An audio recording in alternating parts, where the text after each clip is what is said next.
My boss fired me for being pregnant, so I bought the company and fired him.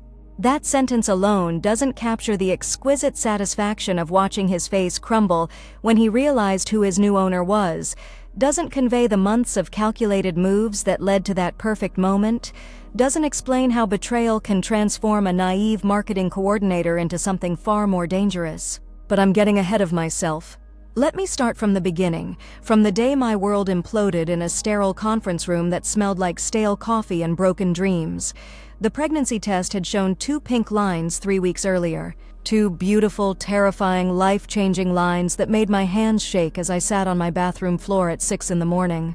David and I had been trying for over a year, enduring the monthly disappointments, the well-meaning advice from family, the quiet desperation that creeps in when everyone around you seems to conceive effortlessly. When those lines appeared, my first emotion wasn't joy.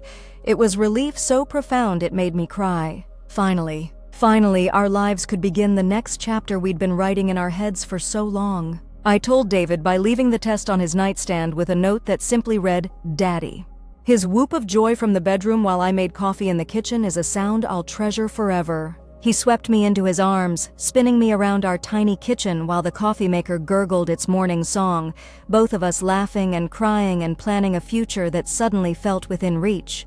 The next 3 weeks passed in a haze of secret smiles and quiet planning. We agreed to wait until the 12-week mark to tell anyone, but the knowledge hummed between us like electricity. I found myself unconsciously placing my hand on my still flat stomach during meetings, caught David staring at baby clothes when we walked through Target, felt the future reshaping itself around this tiny cluster of cells that had already rewritten everything. I should have been prepared for Richard Morrison's reaction, but naivety was still one of my defining characteristics back then. Morrison Tech Solutions wasn't a large company, maybe 60 employees spread across 3 floors of a glass building that always felt too clean, too corporate for the scrappy startup energy it tried to project. I'd been there for 3 years, working my way up from receptionist to marketing coordinator, earning praise from clients and colleagues alike. My performance reviews glowed. My project completion rates were the highest in the department. I'd single-handedly landed the Crawford Industries account that brought in 30% of our annual revenue. I genuinely believed I was valued there, respected, safe. The meeting request appeared in my inbox on a Tuesday morning. HR discussion, confidential. My stomach did a small flip as I read it, but I told myself it was nothing serious. Maybe a promotion discussion. Maybe they wanted to expand the marketing department and needed my input on hiring. The conference room felt different when I walked in that afternoon. Too formal, too prepared. Richard Morrison sat at the head of the table in his expensive suit, his silver hair perfectly styled, his expression unreadable behind wire-rimmed glasses. Next to him sat Janet from HR, a woman I'd always liked but who now wouldn't meet my eyes. Her folder was thick, official-looking, ominous. The fluorescent lights hummed overhead, casting everything in harsh, clinical light. The air conditioning was too cold, raising goosebumps on my arms despite my cardigan. Something in the atmosphere made my chest tight, made breathing feel deliberate rather than automatic. Morrison's voice when he spoke was professionally pleasant, the same tone he used with difficult clients. Controlled, calculated. "Thank you for meeting with us today, Sarah. Please have a seat." I sat, my hands instinctively smoothing my skirt, a nervous habit I'd never been able to break. The leather chair was cold against my back. "I'm sure you're wondering why we've called this meeting." Morrison leaned back, steepling his fingers. "It's come to our attention that your personal circumstances may be changing." The words hit me like ice water. Personal circumstances. The careful euphemism made my blood slow in my veins. "I'm not sure what you mean." But I knew. God help me, I already knew. Janet finally looked at me, her expression pained but resigned. "Sarah, we're aware of your pregnancy." The room tilted slightly. "How could you possibly—" I started then stopped. It didn't matter how. What mattered was that they knew, and they were sitting across from me in a conference room with a folder full of papers and expressions that promised nothing good. "The thing is," Morrison continued, his voice taking on that patronizing tone that successful men use when they're about to ruin someone's life, "we need to consider what's best for the company. Your condition will obviously impact your ability to perform your duties. Long-term projects become complicated. Training replacements, extended leaves, the disruption to team dynamics. Each word was a small knife, precisely placed. I felt my face go numb, that strange disconnection that happens when shock starts setting in. "You're firing me because I'm pregnant." The words came out steady, surprisingly calm. I was proud of how level my voice sounded even as my world cracked apart. "We're restructuring your position," Janet said quickly. "It's not about the pregnancy specifically. Like hell it isn't." The profanity surprised all of us. I rarely swore at work, but something primal and furious was awakening in my chest. "This is illegal. You can't fire someone for being pregnant." Morrison's laugh was dry, condescending. "Sarah, you're an at-will employee. We don't need a reason to terminate your employment. The pregnancy is merely coincidental timing." Coincidental? I wanted to laugh at the audacity, but my throat felt too tight. "We're prepared to offer a generous severance package," Janet added, sliding the folder toward me. 6 weeks' salary, continued health insurance through the end of the month, and a positive reference for future employment. 6 weeks? To find a new job while pregnant. To explain to David that the security we'd finally found was gone. To start over when I'd worked so hard to build something stable. I opened the folder with hands that I was grateful to see weren't shaking. The termination agreement was already prepared, just waiting for my signature. Every I dotted, every T crossed. They'd planned this carefully, probably been planning it since the moment they found out. "How?" I asked quietly. "How did you know?"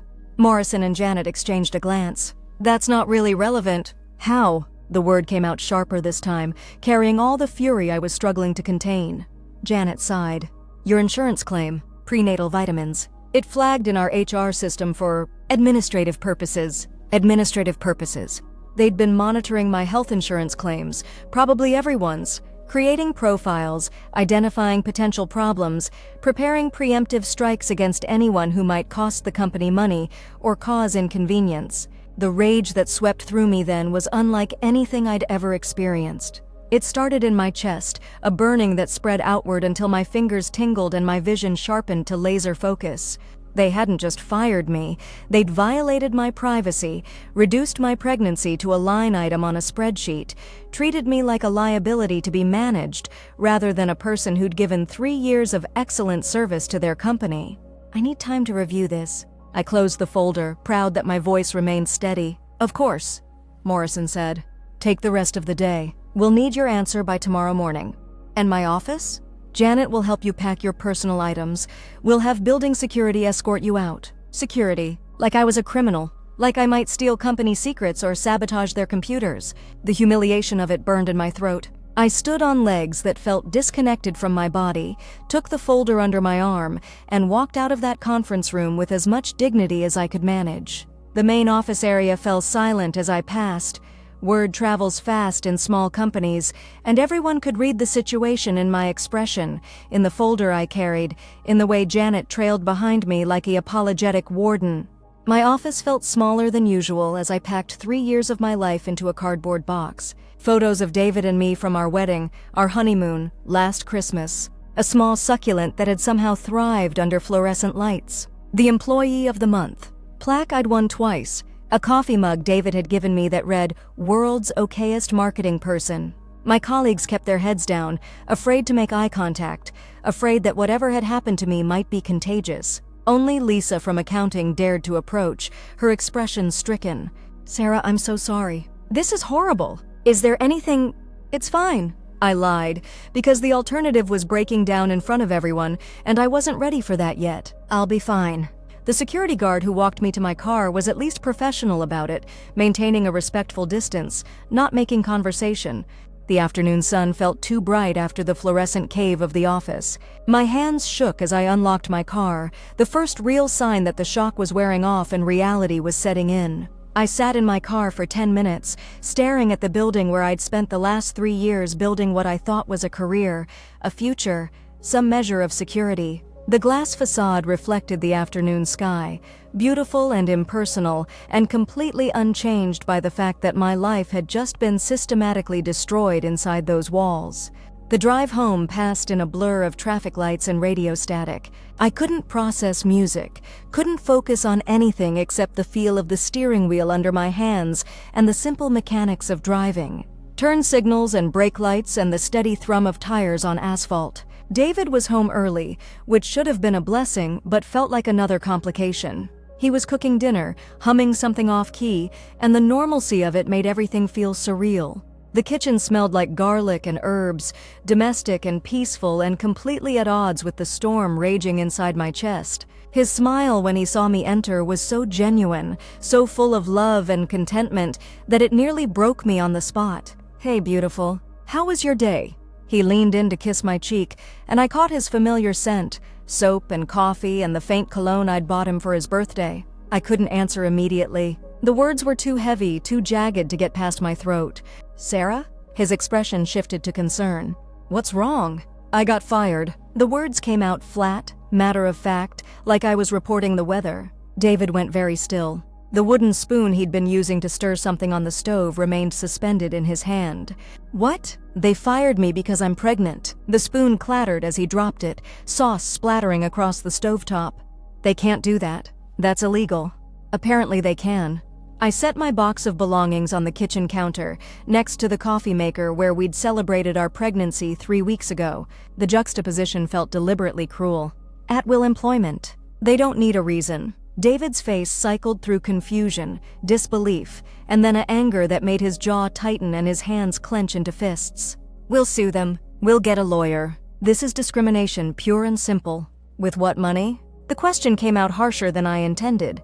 "I just lost my job and my health insurance. You think we can afford lawyers' fees and a court battle that could drag on for years?" The reality of our situation was settling in like cold mud. David worked as a freelance graphic designer, talented but inconsistent income. My salary had been our stability, our insurance, our ability to plan for the future. Without it, we were adrift. I watched David process this, watched the anger in his expression give way to the same trapped desperation I felt clawing at my ribs.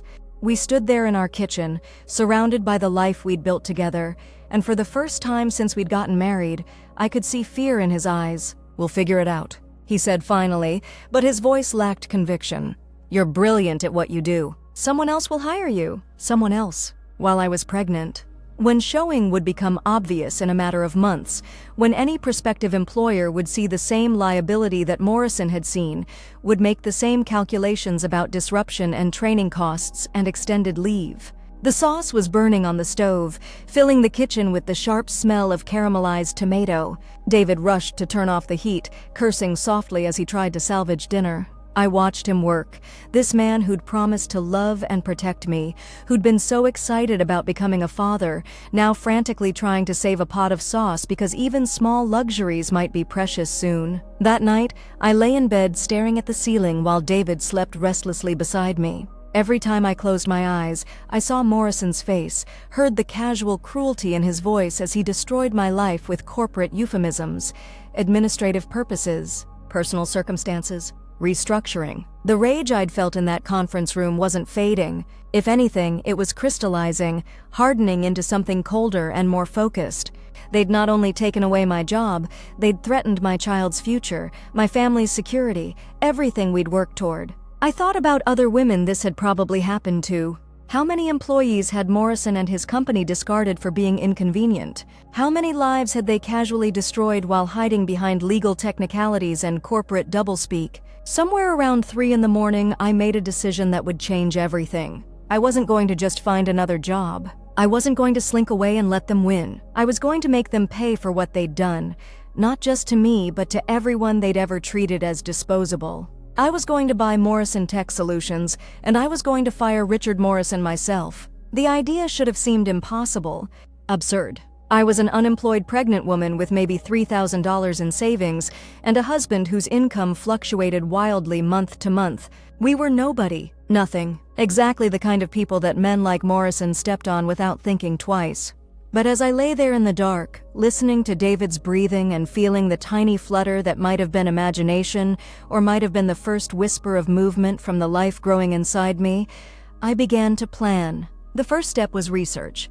I spent the following week diving deep into Morrison Tech Solutions' corporate structure, financial statements, and business relationships. What I found was both encouraging and infuriating. Encouraging because the company wasn't as financially stable as Morrison liked to project. Infuriating because his casual destruction of employees' lives was even more systematic than I'd imagined. The company was privately held, which meant Morrison owned the majority shares, but he'd taken on significant debt to fund expansion over the past 2 years. Several major clients had recently ended their contracts, including the Crawford account I'd worked so hard to secure. Apparently, my departure had damaged key relationships. Without my client management, they were struggling to retain business. More interesting was what I discovered about Morrison's personal finances. He lived well beyond his means, maintaining an expensive lifestyle that depended on consistent company profits. The luxury car, the country club membership, the house in the upscale part of town, all of it was leveraged against his business success. He was vulnerable in ways he probably didn't even realize. But vulnerability wasn't enough. I needed capital, connections, and expertise I didn't possess. I needed help, and I needed it from people who had every reason to want Morrison to fail. I started with former employees. Lisa from accounting agreed to meet me for coffee on Saturday morning.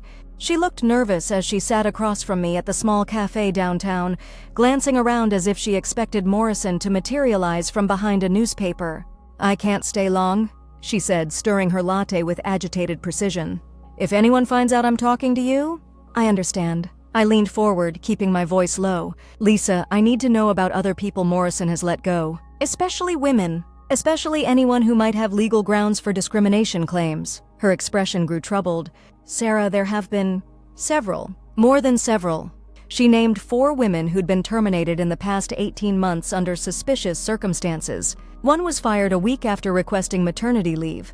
Another was let go after filing a sexual harassment complaint. A third was terminated for performance issues, immediately after her divorce became public knowledge. He's been systematically cleaning house. I realized, getting rid of anyone he considers a potential problem. It's worse than that. Lisa glanced around again, then leaned closer.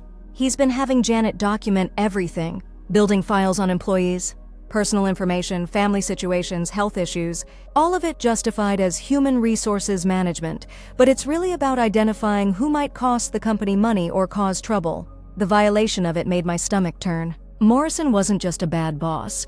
He was a predator who'd turned employee surveillance into an art form. Would any of these women be willing to talk? I asked. Lisa considered this. Maybe, if they thought there was a real chance of getting back at him. But Sarah, what are you planning? You can't seriously think you can take down Morrison Tech Solutions. I smiled then, the first genuine smile I'd felt since walking out of that building. Actually, Lisa, that's exactly what I'm thinking. Over the following weeks, I reached out to Morrison's other victims. Some were too frightened or beaten down to want involvement, but others, 3 women who'd been crushed by his callous business practices, were very interested in what I had to say. Jennifer Walsh had been fired 2 days after requesting accommodations for her diabetic condition. Maria Santos was terminated when she needed time off to care for her mother during cancer treatment. Amy Chen was let go after she complained about the pay gap between male and female employees in the same position. We met at Maria's house on a rainy Thursday evening, 4 women who'd been discarded by the same man for the same reason.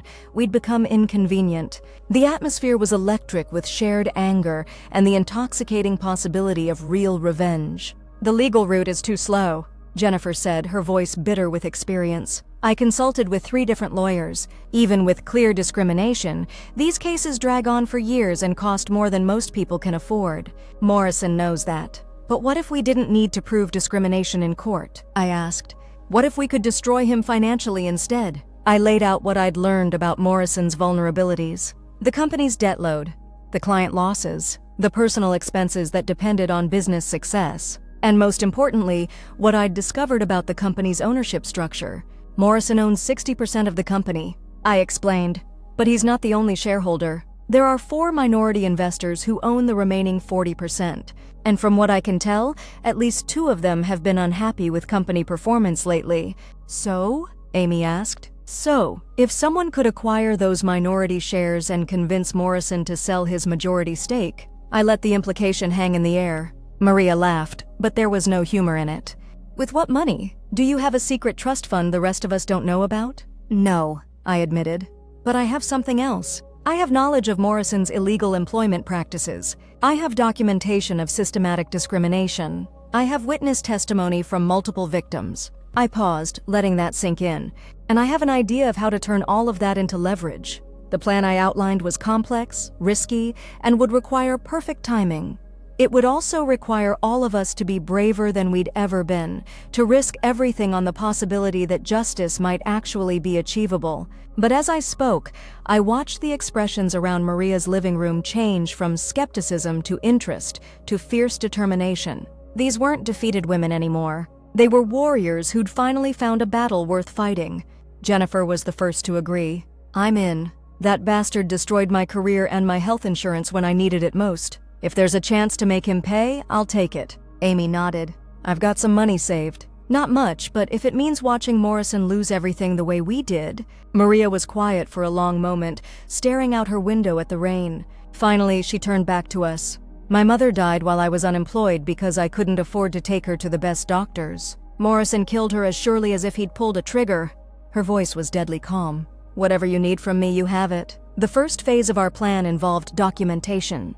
We spent weeks gathering evidence of Morrison's discriminatory practices, building a file that would make any corporate lawyer break into a cold sweat. Pay stubs showing the gender wage gap, email printouts that revealed the systematic targeting of employees with personal circumstances, medical records showing how employment termination had affected health coverage and treatment access. We were methodical, careful, and absolutely thorough. Every piece of evidence was copied, verified, and stored in multiple locations. If Morrison wanted to play dirty, we'd show him what dirty really looked like. Phase 2 was financial intelligence. I used my marketing background to analyze Morrison Tech's client base, identifying which relationships were most vulnerable and why. I mapped out the company's revenue streams, debt obligations, and cash flow cycles. Jennifer, who'd worked in the finance department, provided insider knowledge about budget projections and profit margins. What emerged was a picture of a company that looked successful from the outside, but was actually walking a financial tightrope. Morrison had over-leveraged everything to fund expansion, betting that growth would continue indefinitely. When key clients left, partly because of my firing, which had damaged those crucial relationships, the foundation had started to crumble. Phase 3 was the most dangerous, approaching Morrison's minority investors. Thomas Brennan owned 15% of Morrison Tech and had been increasingly vocal about management decisions. According to Jennifer, he'd clashed with Morrison over the aggressive expansion strategy and had been quietly exploring exit options. Catherine Liu held 12% and had previously raised concerns about human resources irregularities that Morrison had dismissed. The third investor, David Park, owned 13% and had been completely silent in recent board meetings. His silence, Jennifer suggested, might indicate he was already planning his exit. I decided to approach Catherine first. As a successful businesswoman who'd built her own consulting firm, she might be more sensitive to the discrimination issues that were Morrison's greatest vulnerability. The meeting took place at her downtown office on a Friday afternoon. Catherine was impeccably dressed, sharply intelligent, and immediately suspicious of why an ex-employee wanted to discuss investment opportunities. I'd prepared for this conversation with the same intensity I'd once brought to client presentations. Every word was calculated, every piece of evidence strategically placed. "Ms. Liu," I began, "I'm here because Morrison Tech Solutions is about to face the biggest legal and financial crisis in its history, and you have a choice to make about whether you want to be collateral damage or part of the solution." Her eyebrows rose slightly. "That's quite an opening statement." Richard Morrison has been systematically discriminating against employees and documenting his illegal practices in ways that will destroy the company when they come to light. I slid a folder across her desk. "This is just a sample of what we've compiled." I watched her face as she read.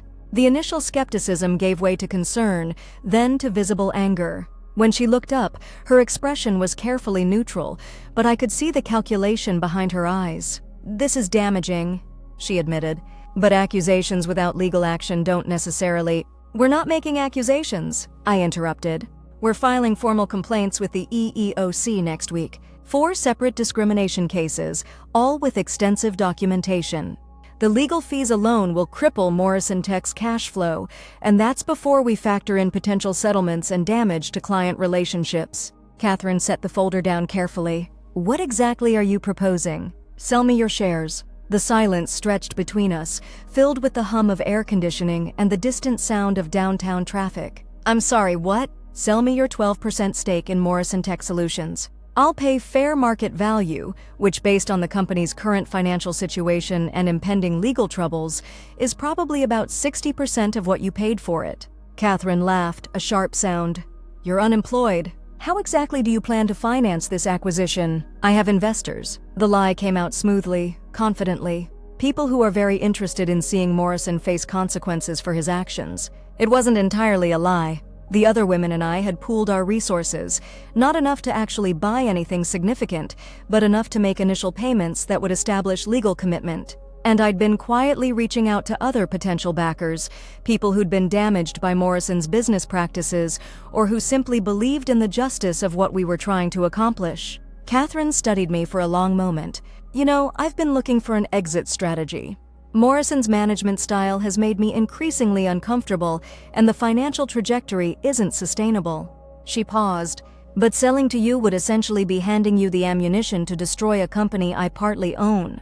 The company is already destroying itself, I said. Morrison's policies have created a legal time bomb that's going to explode whether you sell to me or not. The question is whether you want to profit from that explosion or be buried by it. She was wavering. I could see it in the way she kept glancing at the folder, in the tension around her eyes. There's something else you should know, I added. Morrison has been monitoring employees' health insurance claims to identify potential problems. That's not just discriminatory, it's a violation of federal privacy laws. When that comes out, and it will, every employee past and present will have grounds for a privacy lawsuit. Catherine's expression hardened. He's been doing what? Systematic surveillance of medical information to create termination targets. Your company isn't just facing discrimination lawsuits, it's looking at potential criminal charges for privacy violations. I could see the moment she made her decision. Her jaw tightened, her shoulders straightened, and something cold and determined entered her expression. I want out, she said flatly. Draw up the papers. Thomas Brennan was easier to convince, partly because he'd already been exploring exit options, and partly because he genuinely seemed to despise Morrison on a personal level. That pompous ass has been running the company like his personal kingdom, he said when we met at his golf club. Firing you for being pregnant is exactly the kind of medieval bullshit I'd expect from him. David Park required a different approach. Through mutual connections, I learned he was facing his own financial pressures and needed liquid assets more than he needed a minority stake in a troubled company. When I offered to buy his shares at 70% of market value with a quick cash closing, he barely asked questions. Within 6 weeks, I owned 40% of Morrison Tech Solutions, but ownership wasn't control.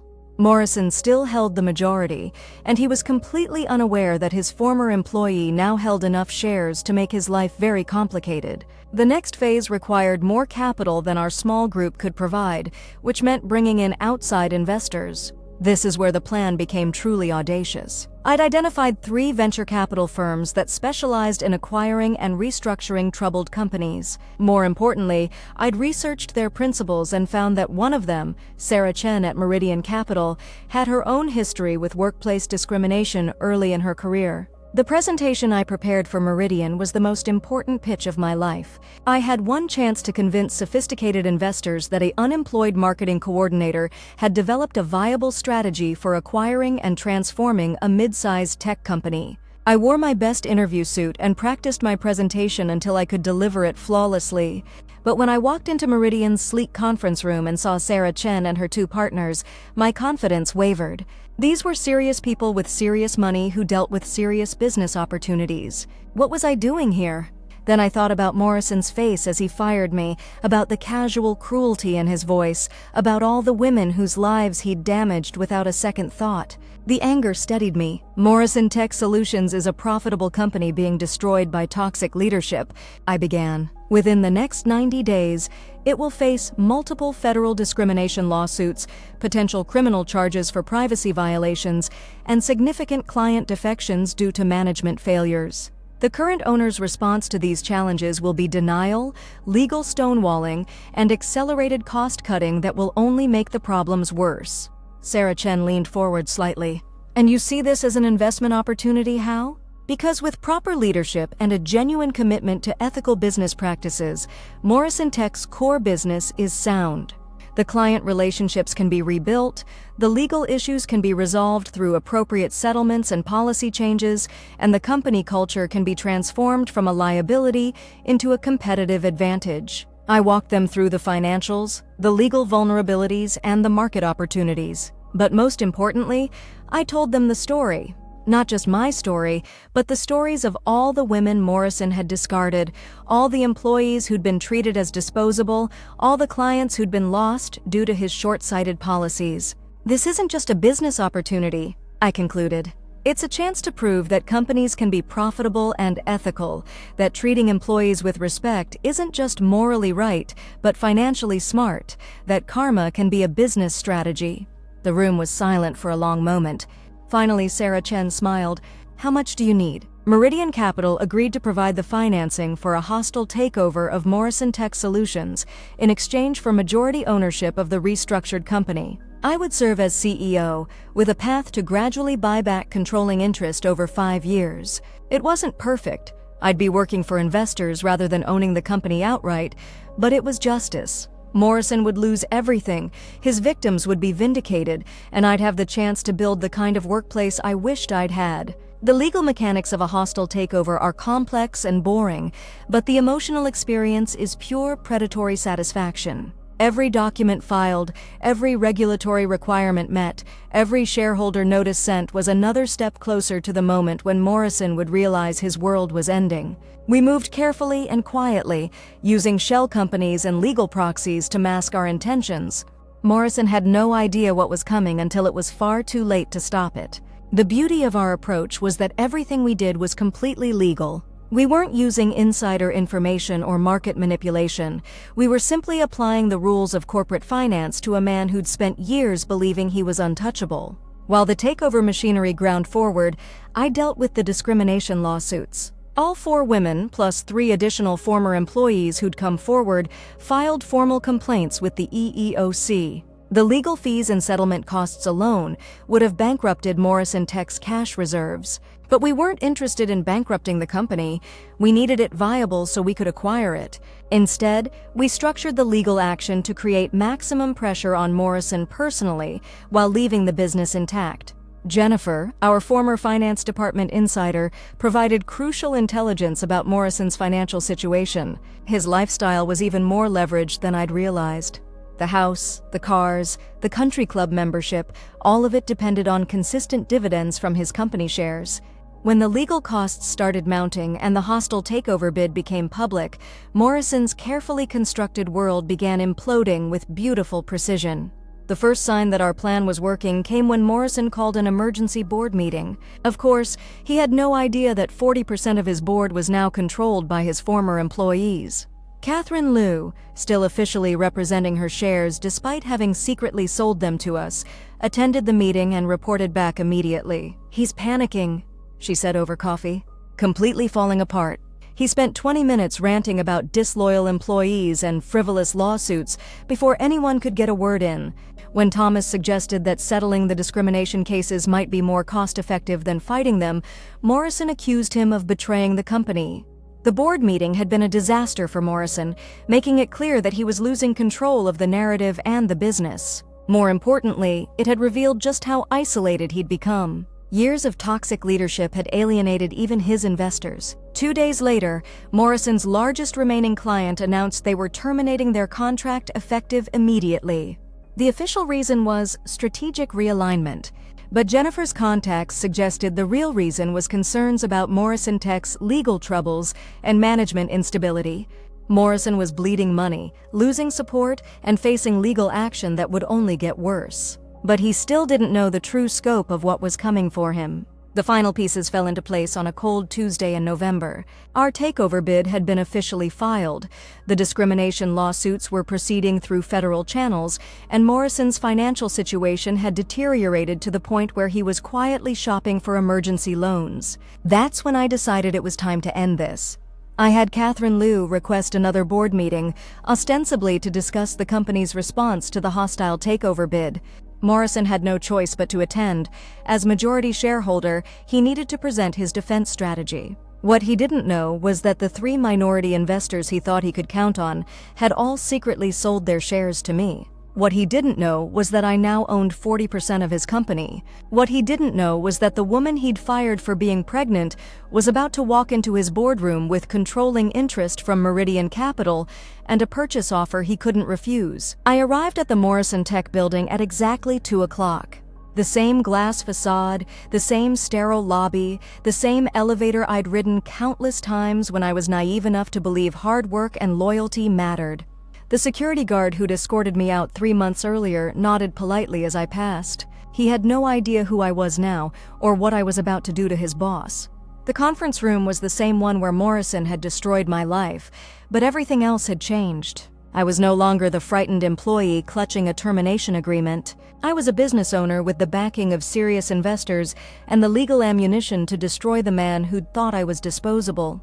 Morrison was already seated when I entered, reviewing papers with the frustrated concentration of a man trying to solve an unsolvable problem. He looked up when the door opened, and I watched his expression cycle through confusion, recognition, and something that might have been fear. "What the hell is she doing here?" His voice cracked slightly on the last word.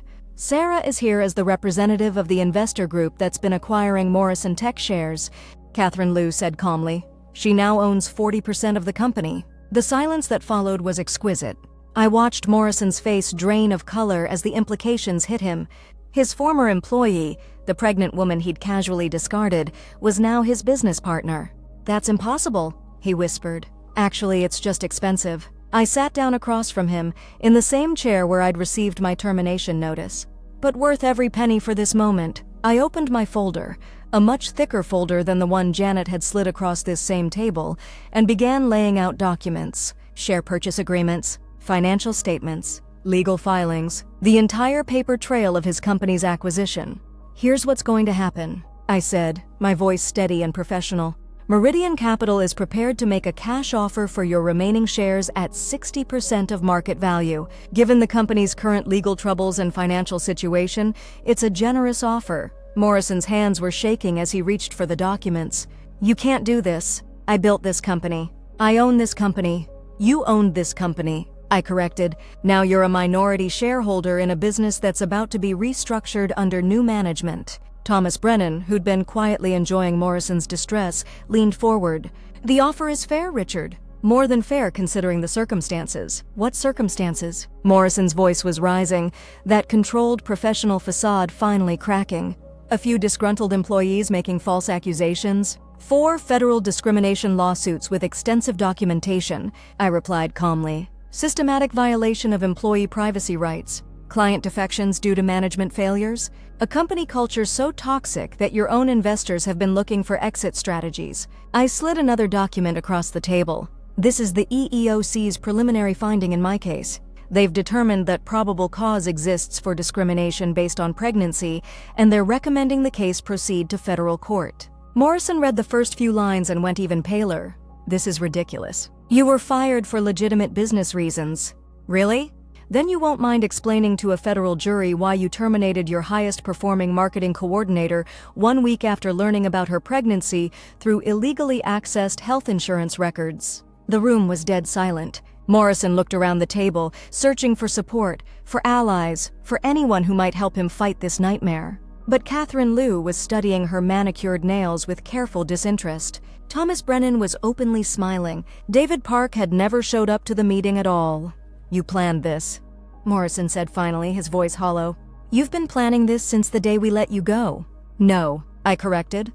"I've been planning this since the day you fired me for being pregnant while hiding behind corporate doublespeak and illegal surveillance of employee medical information." I paused, letting that sink in. "You created this situation, Richard. I'm just cleaning up your mess." He was beaten, and everyone in the room knew it. The legal costs alone would bankrupt him personally, even if he somehow managed to keep the company. The discrimination lawsuits would drag on for years, generating negative publicity and driving away clients. His reputation in the industry was already damaged beyond repair. But I wasn't finished. This wasn't just about acquiring his company. It was about making sure he understood exactly why his world was ending. "Do you know what the worst part is?" I asked conversationally. "You could have avoided all of this. You could have congratulated me on my pregnancy, worked with me to manage any temporary adjustments, and kept one of your best employees. Instead, you chose to see my pregnancy as a liability and me as disposable." Morrison's jaw tightened, but he said nothing. "You made that choice because you're a small, petty man who enjoys having power over other people's lives. You fired me because you could, not because you had to. And now you're losing everything because you never considered that the people you step on might someday step back." I stood up, smoothing my skirt in the same unconscious gesture I'd made in this room 3 months ago. But this time, I wasn't the victim. This time, I held all the power. "You have 48 hours to accept our buyout offer," I said. "After that, we withdraw the offer, and you can try to hold on to your shares while your company collapses under the weight of legal fees and client defections." I walked toward the door, then stopped and turned back. "Oh, and Richard? You're fired." The words hung in the air like a benediction. I didn't wait for his response. There was nothing he could say that would change what had just happened. I walked out of that building for the second time, but this time I owned it. The aftermath was swift and brutal. Morrison accepted our buyout offer 36 hours later, selling his remaining shares for a fraction of what they'd been worth before his discriminatory practices came to light. He tried to negotiate for a consulting position or some kind of ongoing role, but Meridian Capital made it clear that his involvement with the company was over. Within 2 weeks, I was sitting in the same office where Morrison had once made decisions about which employees to discard. The nameplate on the door read Sarah Mitchell, CEO, and the view from the windows looked exactly the same, but everything else had changed.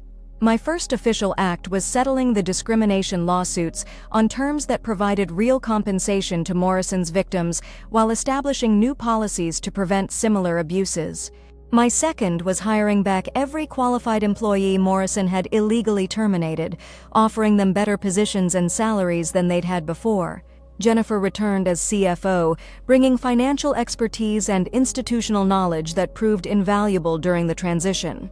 Maria became head of human resources, implementing employee protection policies that transformed Morrison Tech's culture from toxic to supportive. Amy took over the legal compliance department, ensuring that what had happened to us would never happen to anyone else. The company's transformation wasn't just symbolic, it was practical and profitable. Within 6 months, we'd won back most of the clients Morrison had lost, partly because our commitment to ethical business practices had become a competitive advantage in an industry where corporate scandals were increasingly damaging brand reputations. But the most satisfying moment came 8 months after the takeover, when I received a call from a headhunter asking if I knew of any qualified marketing executives who might be interested in a position with Morrison's new company. Apparently, Richard Morrison had tried to start over, launching a consulting firm that promised to help businesses optimize human resources efficiency. But his reputation had followed him. Clients who did basic research discovered his history of discrimination lawsuits and systematic employee abuse. His new venture was failing before it really began. "I'm sorry," I told the headhunter, "but I don't think I can help you with that particular position." The irony was perfect. Morrison was now the unemployed one, struggling to find work in an industry where his name had become synonymous with toxic leadership and illegal discrimination. He'd become exactly what he'd tried to make me, disposable. I was 5 months pregnant when Morrison Tech Solutions was officially renamed Phoenix Solutions, reflecting both our emergence from the ashes of Morrison's mismanagement and my belief in the possibility of transformation and renewal. The baby I was carrying would be born into a world where her mother owned a successful company, where pregnancy was celebrated rather than penalized, where women who faced discrimination had examples of what was possible when they refused to accept defeat.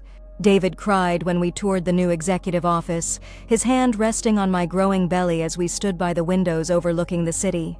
"I can't believe you did it," he said. "I can't believe you actually bought the company and fired the bastard who fired you." "We did it," I corrected. "All of us. Jennifer and Maria and Amy and Catherine and everyone who refused to let Morrison's cruelty be the end of the story." But privately, in the quiet moments when I sat alone in my office late at night, I allowed myself to feel the full satisfaction of what we'd accomplished. Richard Morrison had thought he could destroy my life with impunity, had treated me as nothing more than an inconvenience to be eliminated. He'd never imagined that his victim might become his destroyer. The discrimination lawsuits had been settled, but Morrison's legal troubles weren't over. Federal investigators had opened a case into Morrison Tech's systematic privacy violations, and several former employees were pursuing civil action for the emotional and financial damage caused by his illegal termination practices. His personal finances were in ruins, his reputation was destroyed, and his attempts to rebuild his career had failed spectacularly. I didn't take pleasure in his suffering. That would have made me like him. But I did take satisfaction in knowing that actions have consequences, that people who abuse their power will eventually face accountability, that sometimes justice is possible for those patient and determined enough to pursue it. 6 months later, I gave birth to a daughter we named Hope. She arrived on a Tuesday morning after 12 hours of labor, screaming and perfect and completely unaware that she'd been born into a better world than the one that had existed when she was conceived. As I held her in the hospital room, David sleeping in the chair beside us, I thought about the future we'd built for her. She would grow up knowing that her mother had refused to accept defeat, that women could fight back against injustice and win, that being underestimated could be a strategic advantage for those smart enough to use it. Morrison Tech Solutions, now Phoenix Solutions, was thriving under ethical leadership. The company culture we'd built attracted top talent and loyal clients. Our employee satisfaction scores were the highest in the industry. The business was profitable, growing, and sustainable in ways it had never been under Morrison's toxic management. But more importantly, we'd proven something that men like Morrison never want to admit: that treating employees with respect and dignity isn't just morally right, it's good business. That diversity and inclusion create competitive advantages, that companies can be both profitable and ethical, both successful and humane. Richard Morrison had fired me because he thought pregnancy made me disposable. What he'd really done was motivate me to prove that he was the disposable one. Looking back, I can trace the entire transformation to that moment in the conference room when he casually destroyed what he thought was my powerless life. He saw a pregnant woman who would cause him inconvenience. I saw an opportunity to build something better from the wreckage of his cruelty. My boss fired me for being pregnant, so I bought the company and fired him. But that simple sentence doesn't capture the real story, which is that sometimes the people who seem most vulnerable are actually the most dangerous, that underestimating your victims is the first step toward becoming the victim yourself, and that the best revenge isn't just defeating your enemies. It's building something so much better than what they destroyed that their memory becomes nothing more than a cautionary tale told around conference room tables where real leaders make decisions that lift people up instead of tearing them down. Morrison thought he was eliminating a problem. Instead, he created his replacement. And that, I've discovered, is the most beautiful kind of justice there is.